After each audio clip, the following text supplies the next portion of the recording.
বাংলাদেশের ক্রিকেটে ফিরেছে আবারও সেই পুরনো আগুন। ওয়েস্ট ইন্ডিজের বিপক্ষে সিরিজের দ্বিতীয় টি-20তে যেন আগুন ঝরালেন রিশাদ হোসেন ও নাসুম আহমেদ। মাত্র 12 বলের মধ্যে 5 উইকেট তুলে নিয়ে একেবারে বিধ্বস্ত করে দিলেন ক্যারিবীয় ব্যাটিং লাইন আপ। ম্যাচের শুরুতে যদিও মনে হচ্ছিল আজ বোধ হয় বাংলাদেশের আবারও কঠিন পরীক্ষা দিতে হবে, কারণ পাওয়ার প্লেতে 50 রানে পৌঁছে যায় ওয়েস্ট ইন্ডিজ। একসময় আথানেস আর শাই হোপের ব্যাটে উঠে 105 রানের জুটি। তখন বোঝা যাচ্ছিল না কবে ভাঙবে এই জুটি, কিংবা আদৌ কি ফিরতে পারবে বাংলাদেশ। কিন্তু যখন বোলিংয়ে এলেন নাসুম আহমেদ, আর তারপর যা ঘটল সেটা রীতিমতো ম্যাচের মোড় ঘুরিয়ে দিয়েছে।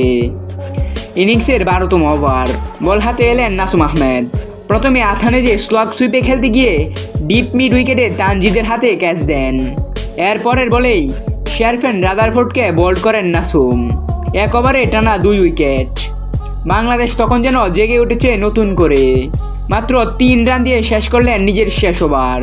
তিনি 4 ওভার বল করে 35 রানে নিলেন 2 উইকেট।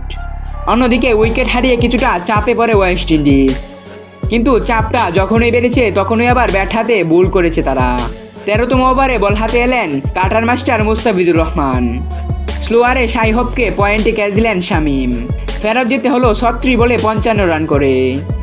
সেই মুহূর্তেই বাংলা 17 রানের পার্টনারশিপ, আর বাংলাদেশ পুরোপুরি ম্যাচে ফিরে আসে।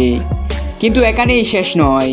এরপর ইনিংসের 15তম ওভারে মাঠে নামলেন তরুণ লেগ স্পিনার রিশাদ হোসেন। এই ওভারেই যেন আগুন ঝরালেন তিনি।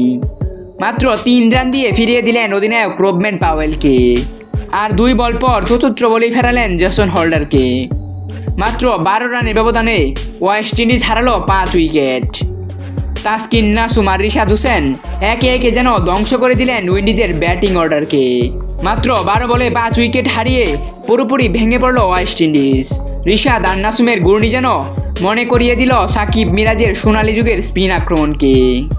এমন বোলিংয়ে আবারও নতুন করে আসার আলো দেখছে বাংলাদেশ ক্রিকেট।